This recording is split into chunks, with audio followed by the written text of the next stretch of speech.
I would like to acknowledge some very, very special guests tonight. This is all the walking clubs from the North Loop in the Mill District and Loring Park, and this is a real grassroots effort to get to know your neighbors, to establish new friendships and relationships, and every now and then pick up a little trash when you're walking down the street, and your back never gets sore. But just thank you for all that you do to knit our community together. Thank you very much. And without further ado, I'll have our new Commissioner of Community Safety come up, and I'll tell you a little bit about him, what attracted me to vote for him. So Cedric started his career in law enforcement back in the last century. As a police officer in Miami, later became a sheriff. Then he took a sabbatical and got a doctorate degree, a PhD in clinical psychology. That led him to be the chief of police of Rochester, New York, later the deputy mayor of Rochester, and then the commissioner of community safety in DeKalb County, Atlanta. So coordinating fire, police, emergency services, 911. He's also served on Obama's 21st Century Task Force for new policing methods, and did a study to the University of Minnesota on their police department as well. So he has come to us with so much experience and knowledge and pure passion, which you're going to pick up from him. So let's give a warm third ward applause and welcome to Cedric Alexander. Thank you. Well, thank you very much, and it's certainly delightful for me to be here with you tonight, particularly at the invitation of Councilmember Rainville, who I've come to know. I don't know if he told y'all how we met back before I was sworn in. I had to go around and meet everybody, all the council members, community members, et cetera, et cetera. So he asked me to join him in the Mill District, which I had no idea what he was talking about. But we met somewhere on the edge of the Mill District, and 3 hours later, we were still walking. And I got a real tour of this part of the community that I just found to be absolutely beautiful and fantastic and wonderful, the people that I had an opportunity to meet. And we had an opportunity to get to know each other. And I felt it was important for him to get to know me in particular, because I needed his vote. And we've been good friends and comrades ever since. And I would like to think of that about all the council members. They all have been nice in their own special ways. But everybody's been nice. But let me, start by saying this, what's important to me about this job, and this is the first of this type in Minneapolis. This is virtually the same job I had in Metro Atlanta, DeKalb County, which is a huge county of about 750,000 people, 271 square miles, sitting just adjacent to Atlanta. One side of the street is Atlanta, the other side is DeKalb County. But I did that job for 4 years, having the responsibility of overseeing police, fire, emergency management, etc., as I do here. And so it was a different community, different personality, and every city has its own personality. And it was a great experience. It was a high-speed county. It was always something going on all the time. And but when I retired, actually in December of 18, I went back home to Pensacola because it was just myself and my brother. My brother's married, and he has a family in Chicago. It was just the two of us, two boys, that was it. And my father died some years before, 23 years earlier. But when I came home primarily to take care of my mother after a 40-year career. I had blessed, had a wonderful 40-year career, been a lot of places, met a lot of people, done a lot of things. In those last 3.5 years will be the most significant 3.5 years of my life. My mother was up in her 80s. On May 9th of this year, May 6th of this year, she passed actually while I was here meeting with Mayor Jacob Fry. And by the time I got back to the hotel, he and I had dinner. By the time I got back to the hotel, my brother called me and told me she had passed. So I wasn't able to get home that night, couldn't get home until the following day. And but I tell that story because my mother had 2 boys and our parents had 2 children. And one thing my mother always said to me and my brother, she never wanted to get in the way of us doing whatever we wanted to do in life. And even though she was aging and health was failing, and I could see it day after day after day, and it was painful. But she said she never wanted to get in our way. When the mayor reached out to me about this job, I wasn't looking for a job. I was fine. I was doing a little consulting, spending time with my mom, doing all the things typically you would do in retirement. But I came and I met with Mayor Fry with a great deal of trepidation, really, because I wasn't going to leave my mother at home. But her passing was very significant to me in a spiritual sense, because one thing she always said to me and my brother, I don't ever want to get in the way of you all doing what you want to do. And so for me, in some ways, that was a signal. That was her confirmation.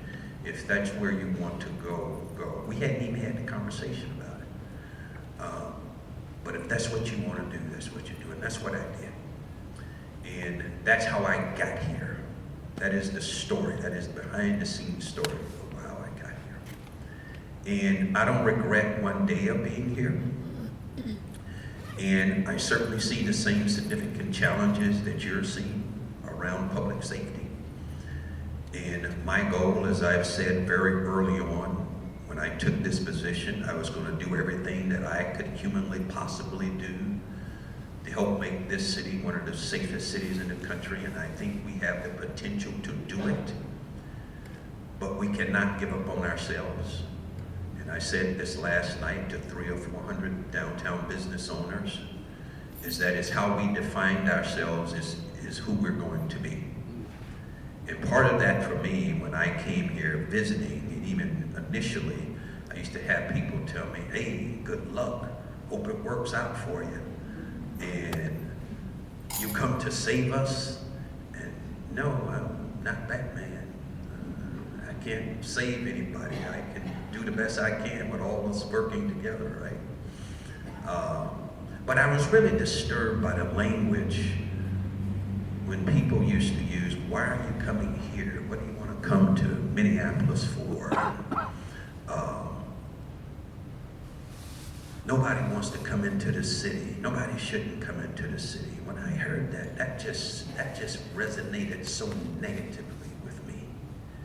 Because being an outsider looking around, I'm saying, wow, look at this beautiful city. I mean, a beautiful city, a historic city. I don't have to tell you guys. Y'all been here many years in your life, or maybe you grew up here. But I understand how people got there in the last couple of years with COVID, with civil unrest, and political disdain that has gone on across this country over the last several years, and the separation between the right and the left, and so forth and so on. It's almost like we, in some ways, kind of lost our way, if you will. But the reality of it is that you've only been into 2 or 3 years of this. You haven't been into 50 years of this like other cities, like Detroit, for an example. You're 2 or 3 years into a bump in the road. And when I hear people say the negative things they say about their own town, their own city, and I know in their hearts they love their city. I know in their hearts they do. But people get frustrated, they get angry, and people are just people. But what I will say to you And what I say to many audiences, and I'm going to be, and trust me, I'm very humbly speaking to you, as humbly as I can about this, because you have a beautiful and dynamic city here that's plagued with some crime and some things that have gotten off trajectory, but we can find our way back. But we have to be able to do it collectively. I can argue and balk with people on social media, but what good does that do anybody? Right? It does no good whatsoever. What is going to truly make the difference, regardless of how we think or feel in the moment, is that collectively, how do we come together and decide that we're not going to let this city go? We're not going to walk away from this. We're not going to leave this to the negative criminal element to just come do whatever they want to do and we hide inside our homes. No, we're going to fight. I came here to fight. I came 1,200 miles to fight with you. That's why I came here.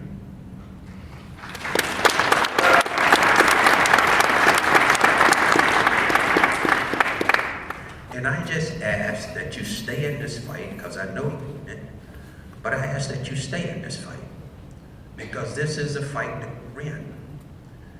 But we can't fight being divided. And we can only fight as a team, because I am determined, with everything that I have, I am determined that the 550 police officers we have left in this department, and that's all we got left. 270 of those are out on the street. That's it. And there ain't a whole lot of help coming from nowhere. We're going to do this. The Lieutenant Glucose and his officers and those that work with him and for him, they're the ones who are going to guide us and lead us. You know, we can look back to May 25th of 2020, the horrific incident that occurred, and we should never forget that day and that moment in history and time. But we also got to look forward. At what point do we look forward? At what point do we move forward? At what point do we learn from what has occurred, and how do we evolve from that? But we have to move forward.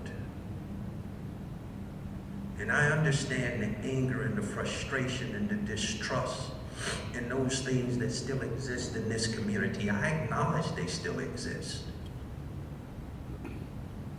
But we also have to be able to come to a place where we all have to recognize that now we got to move forward. We don't forget history, but we got to look towards our future of this city, of this great American city. And that's what I'm determined to do. That is what I'm determined to do in all of this. I've been here a little over 2 months, 9 weeks, but who's counting? But it feels like I've been here longer, because for me, I didn't ever feel a honeymoon period. It was a situation where you really just had to jump in and you had to go to work. And coming here a couple of months ago, the rash of robberies and carjackings and shootings in and around downtown in this community and across this city was alarming. But we knew we had to do something, and we had to do something quickly. One of those somethings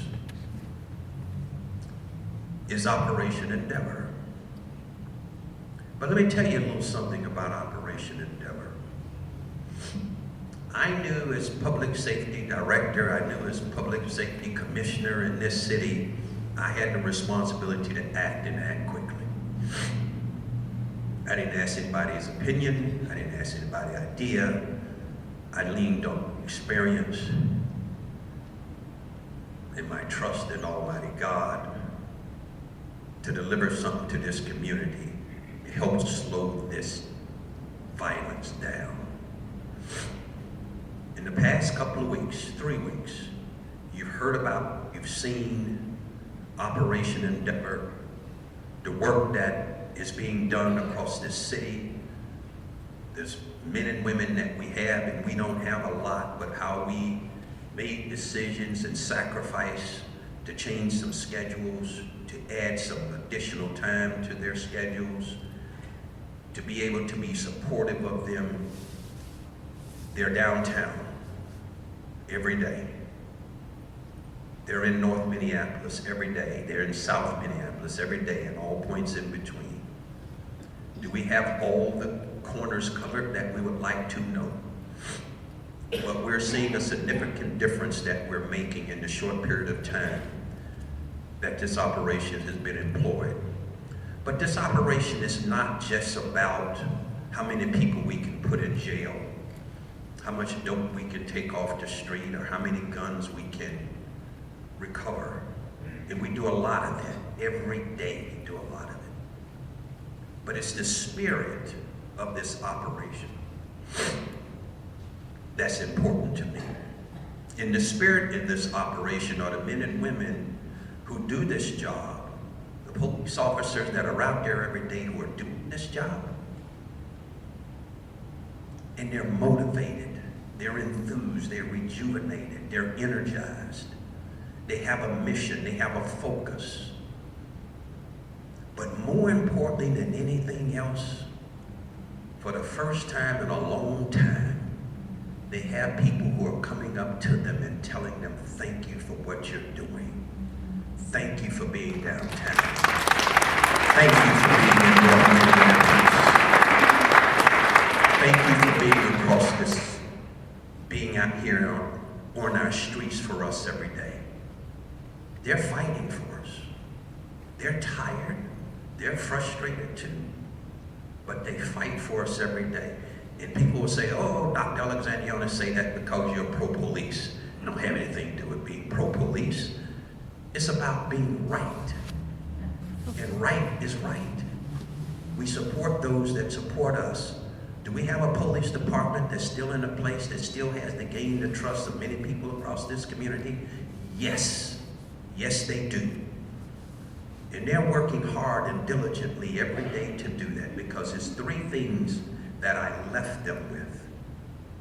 It's 3 things that they're operating off of every day, and you can go to any precinct in this city and you will see it written on a chalkboard or written down on a piece of paper on a wall somewhere. And all I've asked of them, oh, thank you very much. That is so kind. Very, very motherly of you.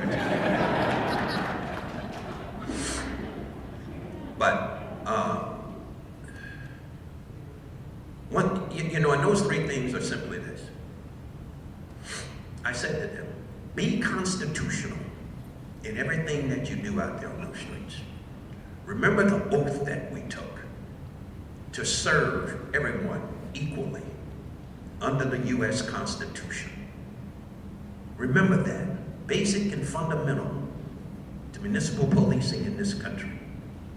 Number 2, be lawful, be legal.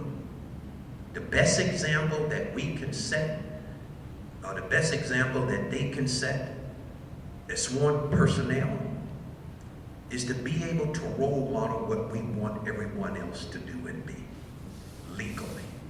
We role model that behavior. And 3rd, be respectful. Even if people are not respectful towards you, be respectful. That is hugely important. Constitutional, legal, respectful. They do those 3 things. I will tell you publicly and privately that they're going to always get my support, and they should get yours too. Being constitutional, being legal, being respectful, being truthful. Those things are hugely important to build trust with you and to build trust in communities that still don't feel that sense of trust and safety. And we have to be consistent.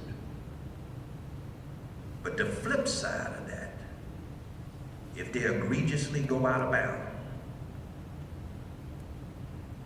if they with predetermined minds do something that is not constitutional or legal, there will be a price to pay for that. Because I don't tolerate that type of behavior from anybody under any circumstances. But they have a responsibility to this community to rebuild, regain trust, and sometime in communities, maybe for the first time. But I would ask that the community across this city and in this neighborhood, that you continue to give them your support as we move through this space that we're in to regain our public safety, where we all feel like we can go outside, we can play, we can vacation, we can travel, we can visit, we can go to restaurants and hotels and theaters and not feel frightened. I'm committed to that.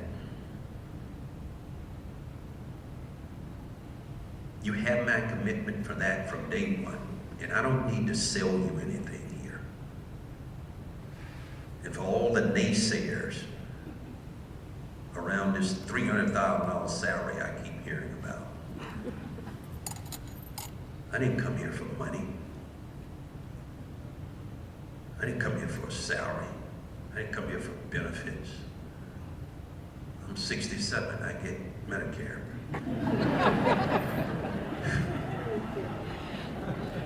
And we got a raise in January.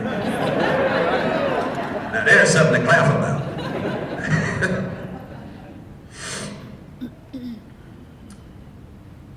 But I'm going to stop here because I want to take the rest of the time to entertain your questions, your comments, your thoughts, your positive thoughts, or your criticisms, whatever it is that is in your heart. And I will do my very best, but one thing I will do, and one thing, another thing I promise, is that I will be honest with you. And if I know the answer, I will share with you the truth. If I don't know, I'll tell you I don't know. If I erred, I'll tell you I erred.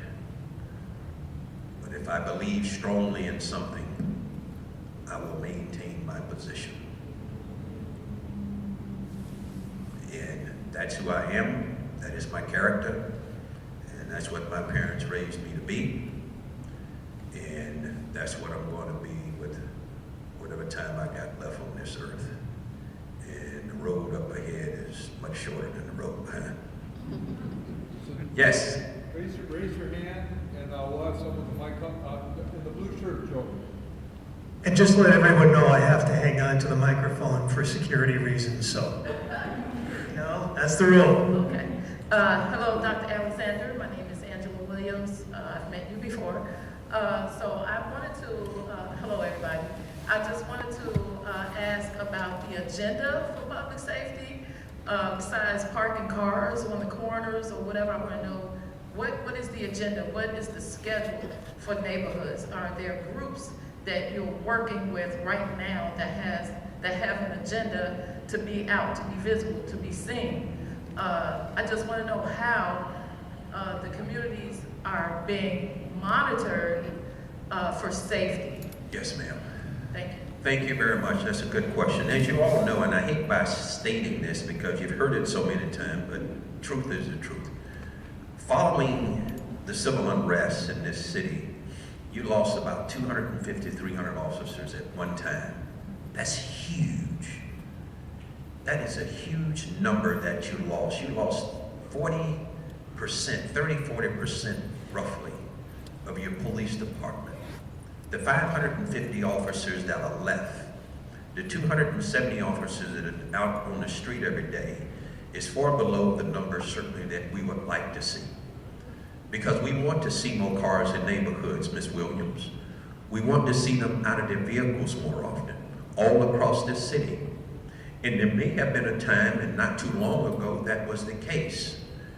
We weren't strapped with being not being able to respond to certain calls in a timely manner. But that is one of the greatest challenges that we're confronted with. And even though we're getting ready to launch a huge recruitment drive to recruit new officers from the city, across the country, but bring them into this community that train them to be police officers here in Minneapolis. But that's going to come with its challenges as well, because every other police department across this country, large and small, are struggling in their recruitment of police officers because young people today are choosing to do many other things.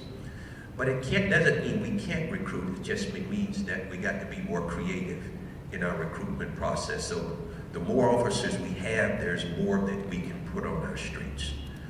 But if we could, that's not our reality right now. But if we had those additional 200 officers, it would make a significant difference. But we're fighting with what we have. So what does that mean to me in the here and now in terms of how we think about fighting crime in this moment, in this space we're in with the personnel that we have? Several things we have to do. We, more than any other time, have to now have relationships with people in our communities. More than ever before, we got to have community neighborhood block groups like this. More than ever before, we have to have people who are partnering with us, being eyes and ears for us, building those relationships that we didn't have before, because now I may not have the backup that I need to have as quickly as I need to have it. But if I got 430,000 residents across this country, across this city that's backing me up, I got a lot of support. So we're going to have to be dependent upon each other more. I am never more embarrassed, quite frankly, and every police officer will tell you this, is when we get a call and maybe someone's car got broken into, and that is the most important thing to them in their life at that moment. And I can't send a car to you readily, because over here I got carjackings, I got robberies, I got a shooting. And those priority calls are the ones that we can only attend to first because of the shortages that we have. But we're learning how to fight with what we have. Not to make excuses, but to fight with what it is that we have. And that has been one of the advantages of Operation Endeavor, is that we've been able to use the data and the analytics to track crime across the city and situate ourselves in those neighborhoods, in those communities where we know there's a propensity of something to happen, either try to get out in front of it or even to be there when it happens so we can't catch perpetrators. So we have to be able to use science more today. We're going to have to engage in the utilization of more technology as well to help us fight crime. Because the world is changing, the profession is changing, and it is becoming a lot more scientific than ever it has been before. So I would love to be able to tell you, we'll have an officer out in every neighborhood on every block. But that's not our reality. But we are learning how to fight with what we do have. But I'm going to tell you this. I would rather have 100 officers who want to fight than 1,000 people who just want to show up. And if whatever our numbers are, whether they're 550, 350, 250, or just me and Kluko, we're going to fight until the very end. Period.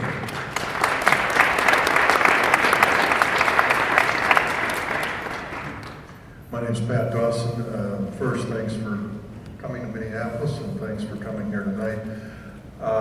Curious what resonated most with you with Chief O'Hara's candidacy? Well, you know what I like about Chief O'Hara, and we had an opportunity to go through the process of interviewing a number of people from across the country, and we had a very broad and diverse team of individuals who interviewed and took them through pretty significant process. And at the end, Brian O'Hara came out on top. And as the mayor and I talked about this selection, I think what was most compelling for me was the fact that he's young, he's energetic, he's experienced, and I think he will provide for us an opportunity, if you will, to continue to turn the page in whatever he brings with him from his previous experience, to be able to integrate it into this community and to help us advance us all in public safety. Because that becomes his primary #1 responsibility. And as I meet with him and the fire chief and others that will report directly to me, it will give me an opportunity also to get to know them over time, and also to help guide them and coach them into these roles that they're in, so that we can continue to move forward. So I'm looking forward to nominee Brian O'Hara's process, and him coming into this city and bringing the experience and training with him to move us forward. And I think we all should have some sense of excitement about it. And once he's here, we'll all get to know him. We'll all get to know him for ourselves. Commissioner, question on the right side. Hi, thanks for having the forum tonight. My name's Eric, I live in the neighborhood. I'm a little concerned about the focus primarily on crime, if we're talking about public safety more generally, Yes, sir.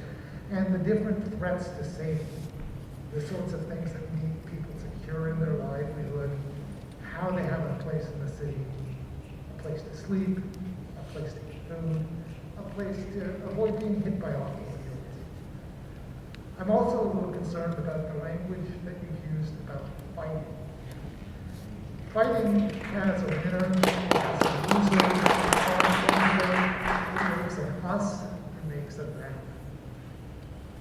When we talk about things like big data policing, that data is being drawn primarily on former arrest records, and that also has a pattern to it.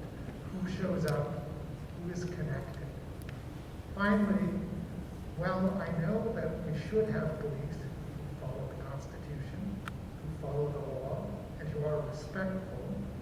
That bar is pretty low, and the evidence on what we're talking here is procedural justice is not very compelling, because many people can be told that, hey, I'm here to be nice to you, I'm here to reach out to you, but then have a negative experience knowing that they particularly have been stopped. Yes, sir. And there's a lot of good evidence on this. So what of these other forms of evidence are you drawing on? Are you drawing lessons from? And how can you think about safety more broadly? All right. Thank you very much for your question. So let me try to unpack some of that. But make sure I respond to everything that you just asked. I don't want to miss one of those things. And I very well may, right? But let's start talking, let's talk about public safety. You're right, public safety is not just about arresting people. Public safety is about homelessness, it's about mental illness, it's about lead poisoning in schools and homes, it's about a lack of adequate insurance and health care. It's all of those things that impact every day our society, which oftentimes may lead people into a world of crime. I have always said, and always still do believe to this very day, that we're able to resolve many of our social ills, where people had the basic fundamentals in life, water, food, shelter, then we would see less crime, far less than what we see. That's the real reality. But police can't fix that. That's your elected officials. At every level, city, county, state, federal, That's their jobs. But police can't fix that. Police is sent to fix everything. But you're absolutely right. When I use the term fighting, I don't mean fighting in the sense, and I respectfully accept what you're saying, and when I use that term fighting. But I use it in the spirit of is that we can't give up, that we all have to be in this together.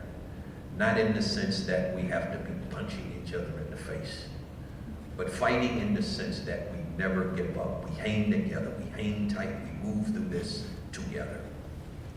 So as a matter of speech, I certainly do understand and resonate with that.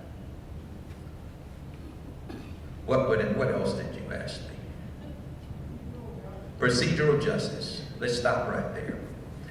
Terms like procedural justice, accountability, those terms were born out of the 21st Century Task Force report.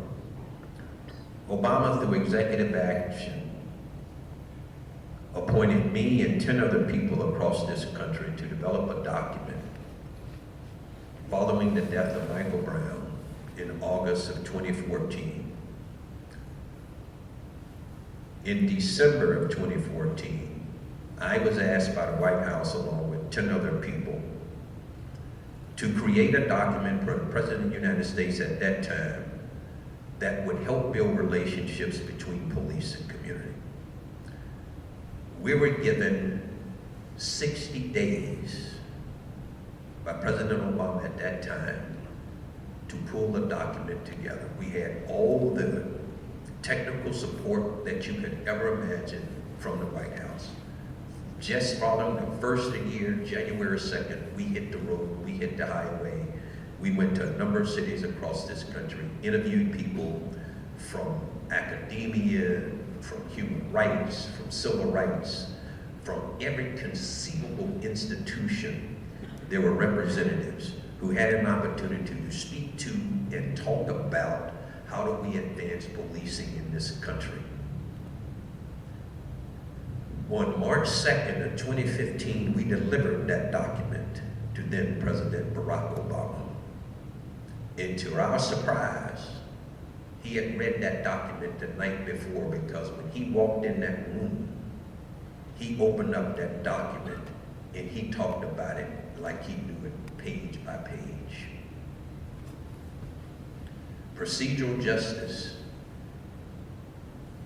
was a great and significant part of that document.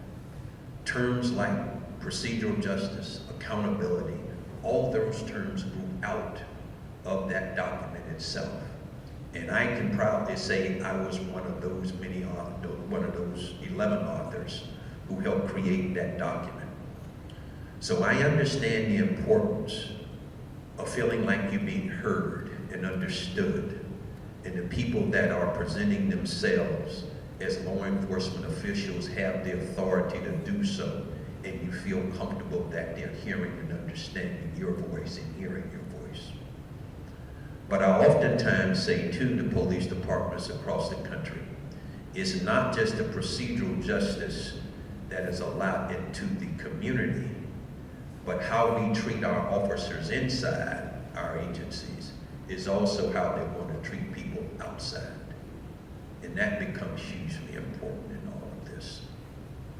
So I resonate and understand everything that you're saying. And I've been involved in this right from the beginning, particularly right after the death of Michael Brown.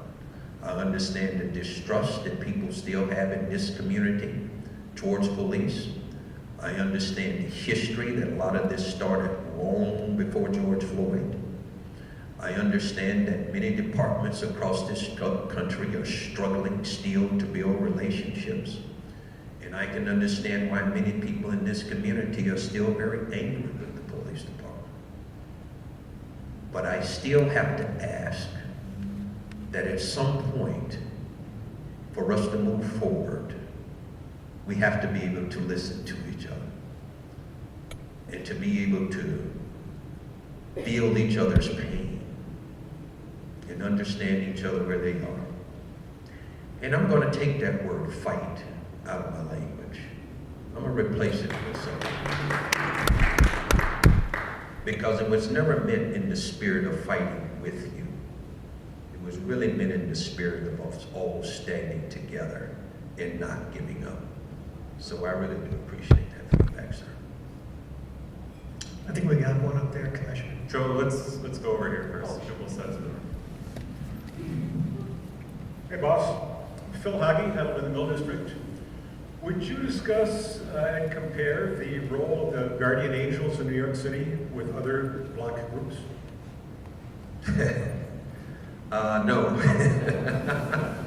I don't, I mean, in all honesty, I can't tell you much about the Guardian Angels. They were kind of, yeah, I mean, when I was a kid growing up, I heard about, Silva and the Guardian Angels and the work that they've done.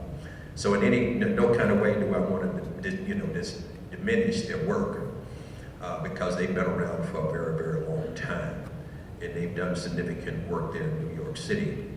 But I think in terms of when you look at groups like we have here in these bright orange shirts, t-shirts, the work that they do in their neighborhoods by being visible, by being there and feeling, and to me in much of a sense, they're kind of like, what do you call it?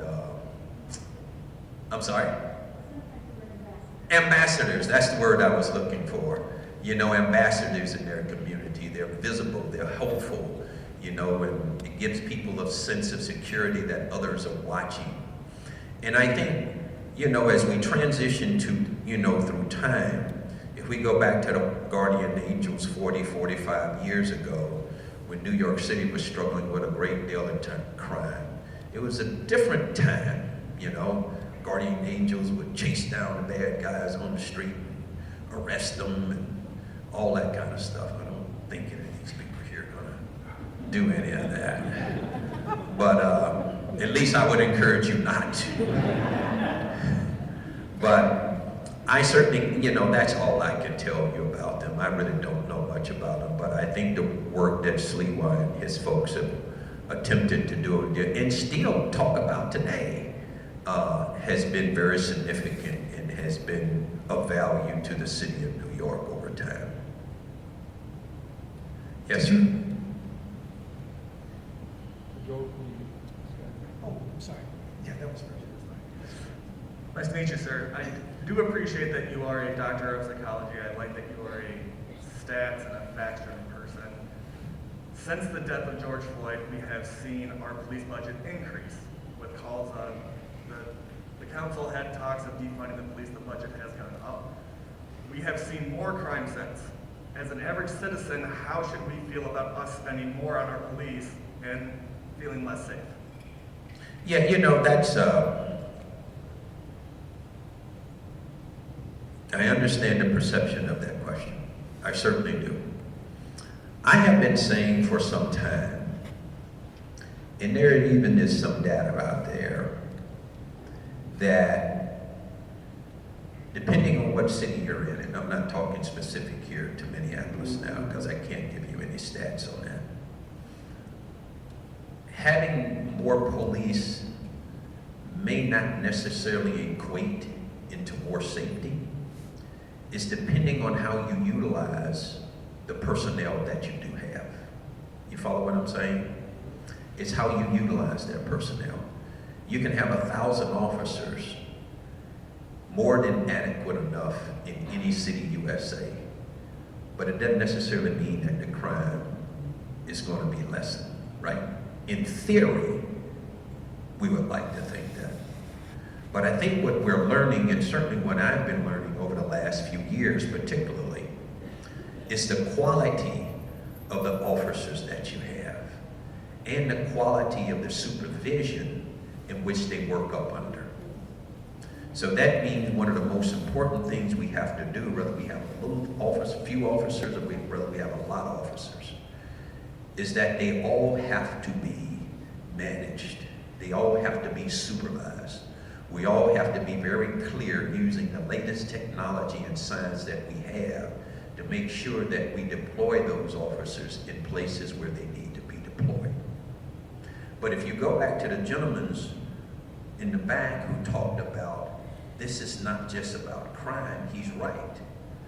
Because the other issues that have to be addressed in this community and other communities are the issues that people talk about and stand up for every day.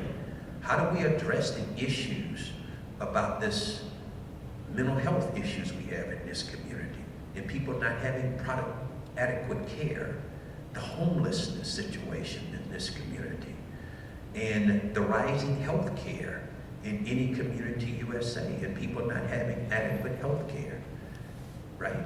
We got to address those social issues, because I truly believe when we address those, we will see a reduction in crime over time. But until we address many of those social issues, we're asking people to be something and do something that they just don't have the ability to do, because the support and the help that's there for them is not there. So these are the deeper discussions that oftentimes don't take place. But at the end of the day, when they're not addressed, and then it comes to fixing some of these issues, who gets called first? I get to go to mental health calls for service oftentimes that I am the least trained to do. Absolutely, and that's the direction we're trying to move in. And what he just said was, shouldn't there be people trained to do that, doing that? You're absolutely right. That's why we have a behavioral crisis response team, and that's part of the work that they do, is that they respond to those calls, as long as it's not a threat or weapon is on the scene or whatever. But we need to broaden that program, and there's consistent talk of doing that, and we're going to do that over time. Because the important piece is we're seeing more calls for service that have a mental health component attached to them than ever before. So that means that we need to have more crisis intervention persons who are trained to be able to go to those calls, long as it's not a weapon or something involved. In that case, you certainly have to be accompanied by police. But when we have those opportunities to do that, and to go to some of those homes that we go to, because we can look at our CAD system, and we can look at our system and say, I've been to 100 Main Street 100 times this year for mental health calls. That's a red flag for us to send a team there to knock on that door to see what help we can provide. And we got to take those opportunities to do that before something really serious happened, where someone is hurt, and we could have intervened had we done so. So to your point, you're absolutely right. There's more that we got to do. There's more our elected officials have to do at every level of government in order to be able to provide those types of services to people who are not getting those services. And those are pretty big. Thank you, sir. We have a question over here, Commissioner. Oh, sorry. Go ahead. Thank you, sir. First of all, I'm a resident and I work in downtown Minneapolis. I'm really excited to have you here, and I just really appreciate your being here tonight. You've already touched on this somewhat in response to some other questions, but as the public safety director, it's a unique position in Minneapolis. You're overseeing a bunch of agencies, and the idea, I understand, is to coordinate and to integrate these functions. Yes, sir. Can you be a little more specific as to how this is happening logistically, what you're doing to coordinate the various law enforcement, mental health, you just mentioned the fire department, I think all these folks are under your purview. Sort of, how are you kind of coordinating this whole group of sort of disparate groups that serve our needs? Thank you. Thank you very much, and that's a great question. Because my responsibility as Community Safety Commissioner incorporates your police department, your fire department, Office of Violence Prevention, and your Office of Emergency Management, along with 911. Each one of those platforms, each one of those directors, each one of those chiefs, I meet with once a week. Every Tuesday I meet with them. I have an opportunity to sit down with each one of them.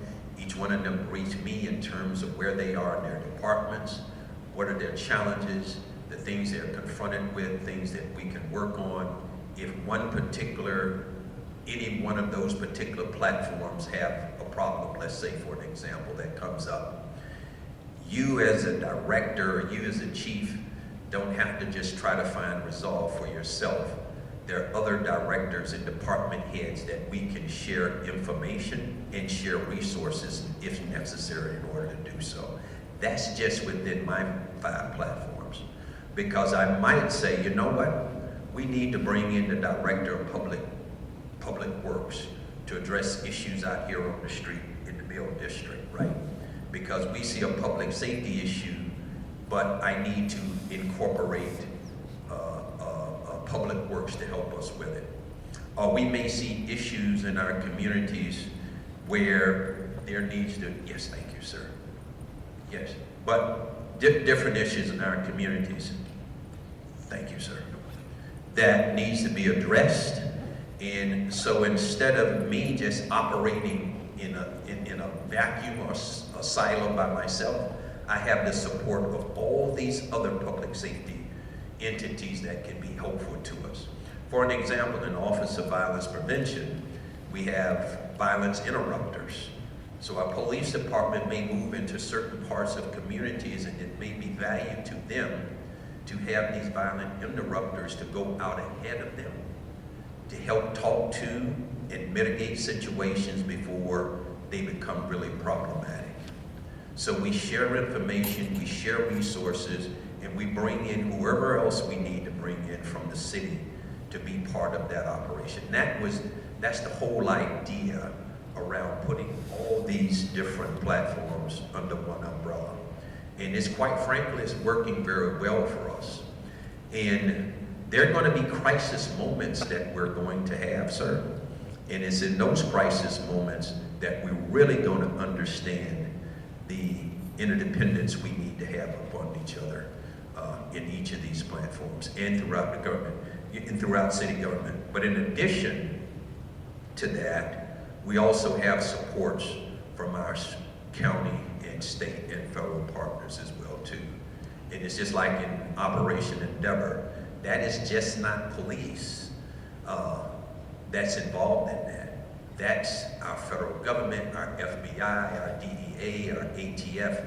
Everyone is playing some significant role. And it may not be a role around arrests. It could be a technical support in which they're helping us with in these processes. Thank you, that was a great question. We have a question on the right. This gentleman here has been waiting a long time right here. Here you go. Well, you're a PhD in psychology, and I took one class, Psychology 101. The only thing I remember from it is Maslow's hierarchy of needs. Okay, so I'm Jerry Anderson, this is Linda. We're Mill District residents, and for us, you know, violent crime is up there a ways, right? It's a nuisance, right? We can get away, we can travel, we can be in the safest parts of town. But for many folks, it's not. I feel like it's an obstacle to them meeting their lower level needs. It disrupts their kids' ability to study, to feel safe on their way to school. It drives businesses, including very fundamental businesses, groceries, things like that, out of neighborhoods. So I agree with you that Operation Endeavor is number one, right? But I'm curious about how, given the limited resources, you're going to leverage maybe some of these groups you mentioned, violence interrupters, the different activist groups, to take that second step. I'm just curious about what you're doing there, trying to leverage, work with them and your limited staff to get these communities to get the trust that they need. If they're not trusting, they're not calling the police, they're not cooperating when they arrive. You know better than I do, there's so many unsolved crimes, and they're unsolved not because somebody didn't see it, but because somebody's afraid to come forward. And because people don't trust their police. Bottom line, they don't trust you, they don't like you, they don't trust you, they never had a reason to like you. Their experience with police haven't been a positive one, depending on what community you live in, right? So absolutely, and that's part of the challenge here for us in terms of trying to reestablish for many communities for the very, very first time, building that trust, because people have significant experiences that they've had personally, and they've heard of family members and friends that have not always been the best when interacting with the police department. So yeah, we're overcoming that, and we have to fight. And I tell these guys, every service that they go on, is an opportunity to build that relationship. And there are people who give them an opportunity to do that. And then there are some places they go, people just close their door in their face. But at the end of the day, they dust it off and they go to the next call. And they keep their spirits up because we know we can't do the work that needs to be done without you in the community. There is no CSI program that is more powerful than having that relationship with the public. That's where crimes are solved. That's what takes us from one lead to another lead. But you know, successes, and Lieutenant Kuko can tell you that we've had in the last several weeks, even in North Minneapolis, people are coming up to us and they're telling us, either here's somewhere you want to look, here's someone I know you're looking for. It's that kind of thing that helps. And people want to do more in their communities, but oftentimes they're frightened in order to do so. Many of you are frightened in your own neighborhoods, right here in Mill District. But we have to find the courage, even if we do it anonymously. And that's fine too. But you give us a lead, we're going to follow it. And when we follow it and there's some resolve that comes to the end of it, it makes us all feel better. But we know we got work to do in this community. I've never said that we didn't have work to do. And this is just not about police. This is about all aspects of our public safety. And it's about the other issues that we still have to talk about and resolve and deal with. From homelessness to mental health to poor education to people not having adequate housing, all of these things contribute and are part of public safety. Thank you, sir. Question on the right, Commissioner. Hello, my name is Chaz Neal from Ward 4. And my question is, you say that Operation Endeavor goes off with data and analytics or whatever. Well, my question is that it solved the problem at Broadway and Lindale, but the problem is moved. So it's gone to Penn and Lowry, it's gone to Penn and Broadway, and there is no police presence over there. We're averaging over 200 shots a night. Just the other night at 1:50 in the morning, we had our building firebombed. Thank God it didn't catch on fire, but the police presence, there was none. So we had to wait till the bomb squad came like 11:30, and then the FBI was called. You know, and my thing of it is there is no police presence over north. Because there's shifts where there's only 2 patrol cars over there, let's be honest. Let's be honest. And North Minneapolis is the worst area right now in Minneapolis with the least police presence. So if we're going off of data and analytics, where's the police presence? Because I think it's great that downtown is being protected, but that's the rich people. So when you go to the poor areas, we're being left behind. And I have reached out to you because I don't know if you remember me, but I asked you about fentanyl at Cub Foods when you were over when my mother's love had you over there. Right. And I got cut off, and I did reach out, I still haven't heard back. But I really want to know what is being done because I'm not seeing it on the streets. I'm not. Let's be 100. You said you're going to come up here and be truth and transparent. Then let's be honest, because I think, yes, there is a presence out here, but nothing is being impacted. Yeah. Let's be honest. Yeah.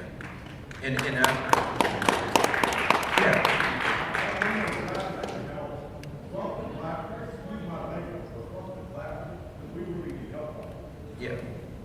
And everything you're saying is absolutely true. But I do know this, is that we have more resources now in North Minneapolis than we've. No, listen to me. Just hold on for a second. Just stay with me for a second. We do. We're up there every day. We're up there in numbers. I know you see us. I know people see us. Are we 100% effective as we would like to be in that community? No, we're not. Absolutely not. We're not 100% effective downtown either. We're not 100% effective in South Minneapolis either. And you're absolutely right. When I talk to Inspector Adams up there in the 4th Precinct, sometimes he put out 3 or 4 cars. That's all he has to put out. That's all. But you know what? When I talk to the precinct inspector in Precinct 5 and in 3, and even in downtown in 1, they too put out 3, 4 cars, depends on it. Well, that's a whole different situation there when you talk encampments. When we had 100 officers out there doing those encampments, I'm just telling you where they come from. They were brought in to help remove people. And I know that comes to the chagrin of a lot of folks, and I feel it, I understand it. But I can't confuse that. I don't want to confuse that with what you're talking about in North Minneapolis. Because everything that needs to be in North Minneapolis that we can do, we're not giving you. We don't have everything to be there all the time on every corner. I get it. And in your neighborhood, you may be experiencing something very, very different. And I get that. And I can't minimize that. But I promise you, they're doing the very, very best they can with what we have. And we know that we still are falling short in some places, but we can't give up, and we won't give up.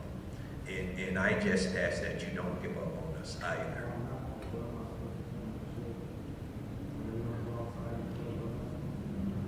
I know that's very, I understand, and that's very hard. That's very hard. I know it is. That's very hard. But we all want to protect our children. I want to protect your children. Everybody in here want to protect children. But we're just going to do everything we can. I promise you that. And I think I said that to you at Cook Food that night. And we're going to continue to do everything that we can. Is it enough? We know it's not enough. But we're fighting with everything we got. I'm telling you, we're throwing everything in it that we have. I understand. I understand. Commissioner, another question over here. Yes. Hi, Commissioner. I'm Julie Craven. My husband, Doug, and I live in the Mill District. It looks like North Loop has both all the cool restaurants now, and they've got the cool T-shirts. But I think, we're very receptive, and the reason that we're very receptive is I would venture to guess most people in this room 2 years ago were asked by friends and family, do you want to live down? Is it safe to live downtown? I had family in Iowa saying, do you guys want to move back here? I don't want to go back to Iowa. So that's Iowa. So we're very receptive to your comments. How can we, specific ideas, how can we support the police when you're low in numbers, and Mark's wonderful, keeping morale up has got to be a huge challenge right now. What can, eyes on the street, what can you recommend based on your experience that would indeed be helpful as we all move to a situation that we hope is very different for everybody, that we have a just and safe Minneapolis? Yes, ma'am. And that's a great question. The question the gentleman asked down at the other end of the room here is very touching for all of us. He wants to be able to keep his children safe. His children should be able to play out front in his yard, in his neighborhood, without feeling threatened. And that bothers me, and those are the kind of things that keep me up at night, because I want people to be safe. I want people to feel safe in every part of this community, across this city. But to your question, I think one of the most important things that I could ask of everyone in here is just simply this: don't give up on your city. Don't give up on your city. There is strength and power in people being outside, in the community, downtown, going to theaters, going to movies, going to restaurants, going to ball games. There's strengths in numbers. So I just encourage people, don't give up. And when you hear people say, don't come downtown, don't go over here, don't go over there, we got to push back on that. It's like in 1998, you should have pushed back when people start calling you murderapulous. You push back on that. You are what people, if you allow people to call you that, then that's what you become. Don't do that. Don't accept that. I don't care who coined that phrase, whether it was the media or whomever. We have to push back on that. No, that's not who we are. Yes, we got a problem.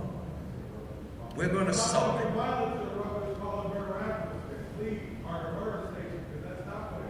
That's right. That's right. That's right. We got to stop calling it that. It's not a murder station. It's not Murderapolis. It's communities, it's streets, it's city, you know, it's neighborhoods that have these problems, but we got to solve them. We got to solve them. But we can't solve them just by naming them and walking away from them. We can't do that. I hope that's helpful in some kind of way, ma'am. Question on your right, Commissioner. Yes. Ann Burdette, welcome. Most of us are here because we want to see you succeed.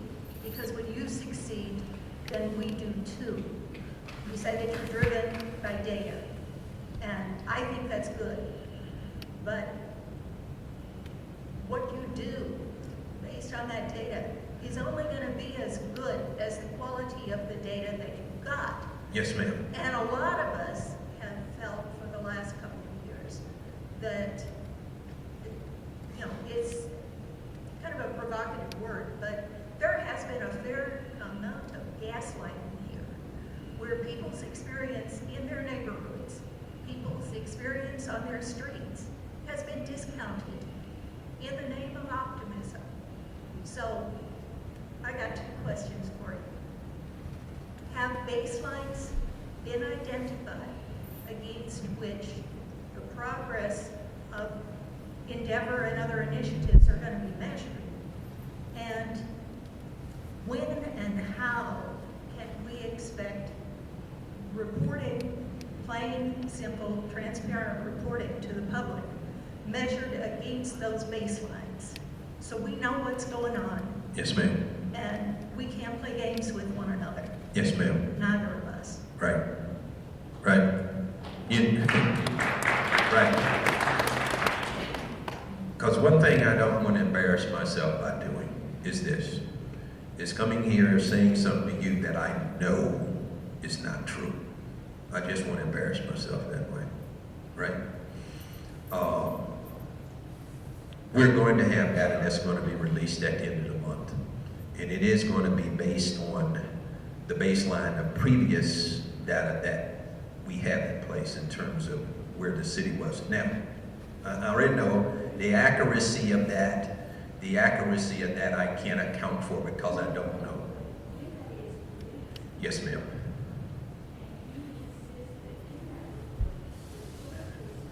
Hold on, I want everybody to hear your question. Hold on.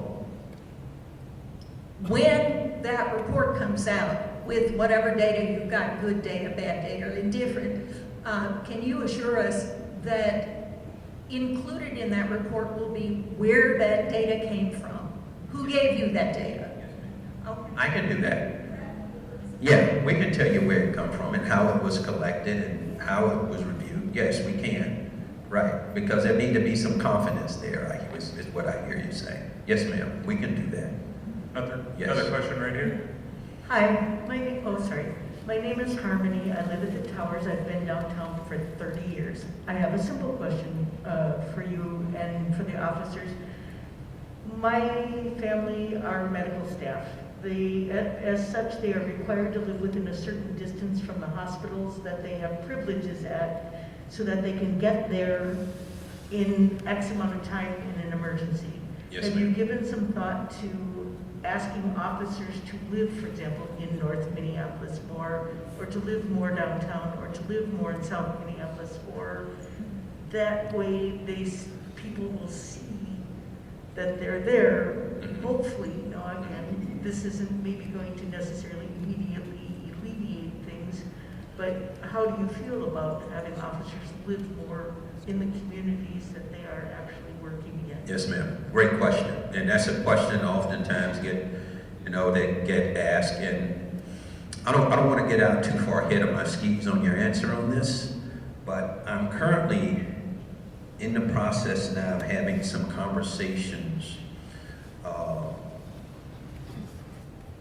with people in this community as to how we can create opportunities, particularly for young officers who are coming out of the academies and young officers who are starting their careers, maybe it's first time home buyers or whatever the case may happen to be, ways in which we can incentivize our public safety personnel, whether it's police, fire, whomever, to come and stay in the city.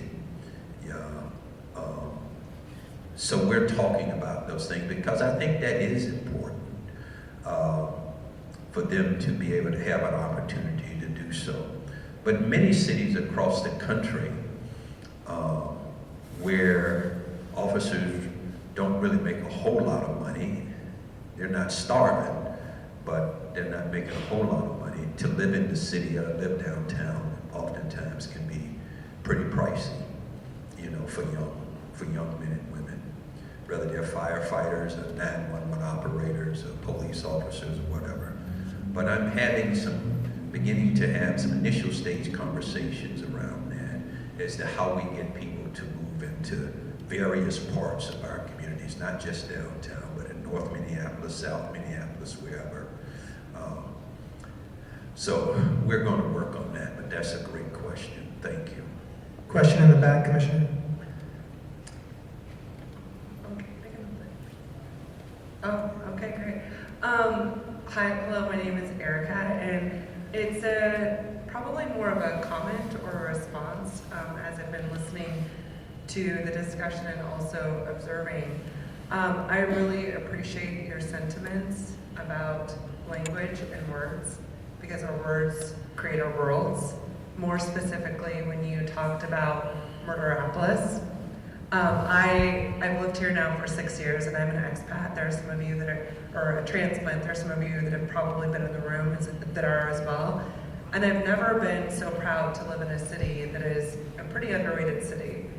And when I moved here, upon moving here, I heard things such as Murderapolis, Minnesota nice, we're nice but not to your face. I'm like, that's how we become, right? That's right. And I really appreciate that, because what you bring up is also a cultural shift. And the need for a cultural shift to really think about how words create our worlds.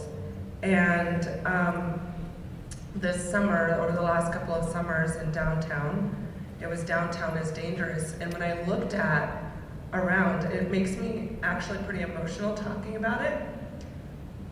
Because when I saw the demographic shift in downtown and downtown was dangerous, what I saw were black and brown individuals. And a lot of times biases can equate those two together. Right. And really what was happening is businesses were also closed because of a pandemic. And so these are human beings that are living downtown, and we're equating it to be dangerous. And me as a black woman, seeing that, equating and saying, well, is this what people are meaning? And so the gentleman over there, when we talk about safety, the question I ask is safety for who? Because for the first time in 2020, as a black woman walking around in the streets, I didn't feel safe. As a woman, I have different safety needs as I may a man. And so the broadening of safety, I love your point on procedural justice and the expansiveness of safety and what it means. Because in winter, when it's 20 degrees and we have unsheltered humans, it's not safe for them. And so it is a comment to really think about the cultural shift that is also needed, and the mindset that is needed to go along with that, and really understanding how our words could create implicit bias, and communities that desperately need resources. And how can we be an ally and a conduit to areas and supporting in those areas and reaching across our hand to help our brothers and sisters in neighborhoods where there are resources and they still need it, so his daughter could go outside and play. And when I hear that over and over, it's almost like it's not my backyard mentality. And that has to extinguish itself if we really want to see collective safety where people can live, they can eat, they can sleep, and they can walk down the street and feel great. I lived in St. Louis, and it wasn't safe from one block to the next. In Baltimore, it's not safe from one block to the next. So it's relative.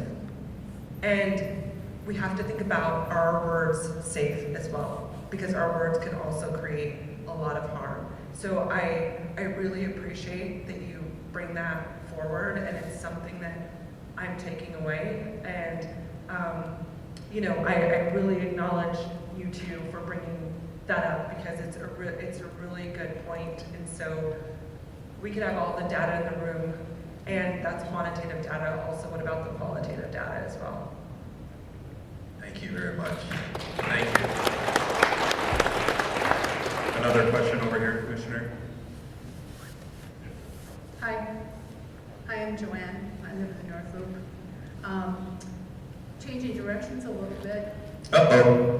In a good way. I think you might like it. Can you share a few successful programs and initiatives from other U.S. cities or internationally that have spoken to you that you think could be helpful here in Minneapolis? And then secondarily, do you have any strategies for reducing the accessibility to guns, especially for young kids? Yeah. Here in the city. Yeah. So, you talk about programs, that kind of tinges me a little bit, because there are so many programs that are out there, right? And there are programs out there, I think, that do good work, whether it's helping people that are in need, or working with young people who are on the road for having issues in the judicial system, whatever the case may have to be. There are tons of different programs that's out there, and are financed by city and local and state and federal government. But each community is very different in terms of what their needs are.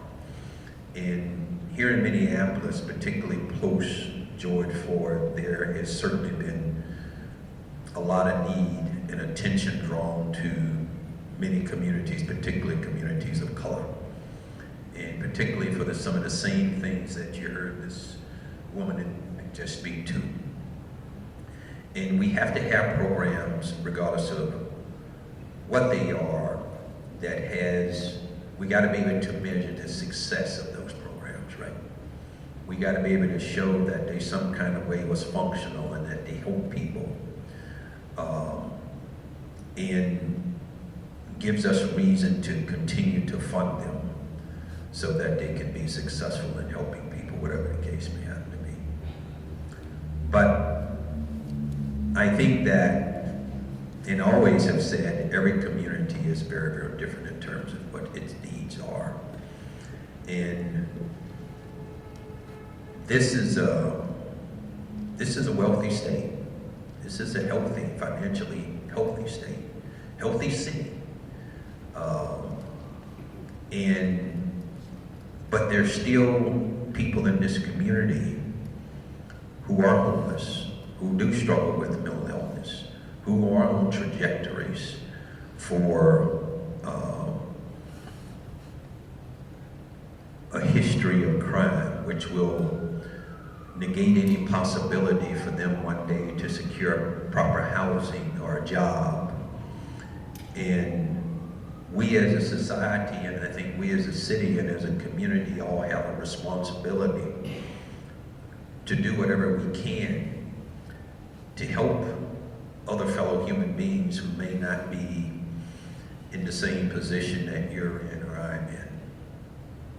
And there's a ton of different programs that are out there. But I think we need to know what have been their success and what kind of data is associated with that success, so that we can measure whether those are programs we want to continue or not. Because there are a lot of people in this community that need our help. And there are people out there that night who will be homeless. And we should all feel something about that. And we also know that there are people out there struggling with mental illness and homelessness. And because usually when you often find or other. But we all should be sensitive to it. And we all should do our very best to try to help others. What was the second part of your question? I know there was a second part, ma'am. Oh, about guns. Well, here's the thing about guns in this country. We can take off guns off the street every day. But we have a manufacturing of guns in this country that outnumbers the number of people in this country. Look, I'm a gun owner like millions of other Americans who are responsible gun owners. But until we get some federal help along that line, this is going to be an ongoing, continuing battle. And one of the biggest challenges with so many guns being on the street is not people who are gun owners who are responsible.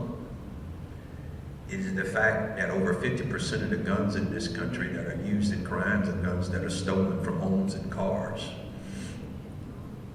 You know, we're not securing our weapons. We got to secure those weapons in our home and in our cars, because a lot of guns that are being used are stolen.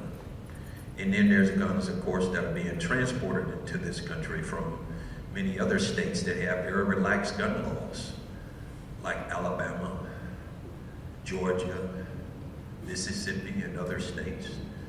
And even states that are closer here in the Midwest, like Indiana, which really creates a real big problem for Chicago. So that is an ongoing battle, and that is a real challenge for us, and there's no one answer to that one. But people will argue we need tougher legislation, and there will be others that argue that we don't. And we're going to be in that debate, I think, for some time. So I know we're getting ready to wrap it up here in the morning. Question over here. Yes, sir. What service? Thank you. My name is Dwayne Reed. I'm a resident currently of the Mill District for the last 2 years. I lived in the initial, I call it young folks neighborhood now, over in the North Loop. But I've been downtown for approximately 24 years. I've been on this earth 75 years. There's a gap, okay? And there's no other place I could rather live than downtown. Now, I'm saying that to say this. I shop on the north side. My wife goes to church on the north side. I go to church in St. Paul. Okay, now what does that have to do with what we're doing here? Well, it has a lot to do with it, because you said something early on that caught my, I wasn't going to say anything all night, but I just had to address it. You said Detroit and other cities have 50, 60 years of this. Let me tell you something.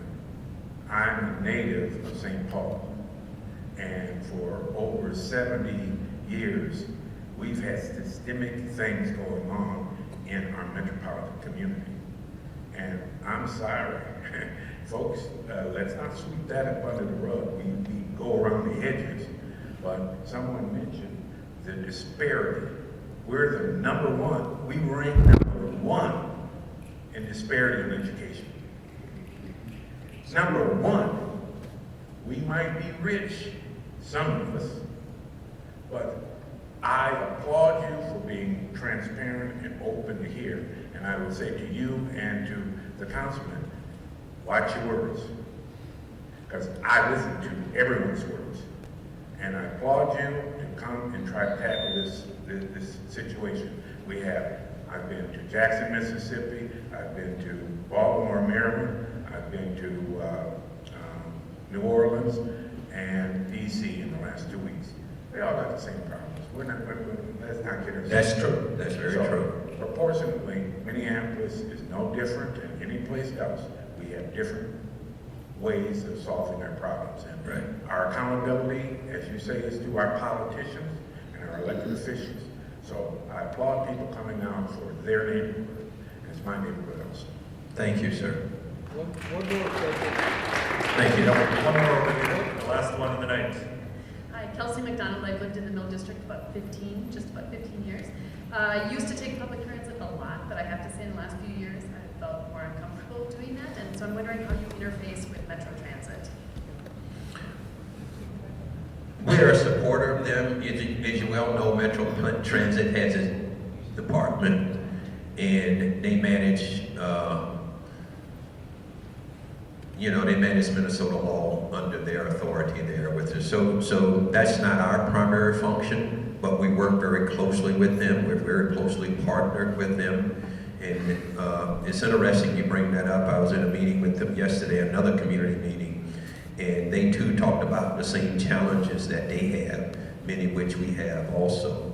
But I think our greatest strength is being able to depend on each other and be able to support each other when we don't have all the personnel and resources we would like to have. But yeah, they have their challenges on that system. There's no question about it. But we're all in it, together and try to work through it. Thank you. It has been really a great pleasure for me to be here with you all tonight. And I would like to say to the gentleman here who just stood up, I just hope that as time goes on, I look as good as you do at 75. I really do. And that is a blessing and an honor to be able to do that. And I really do appreciate your comments and your heartfelt. They really are. I understand. But thank you all for an opportunity to be here with you. I'm quite sure there'll be others. Thank you very much.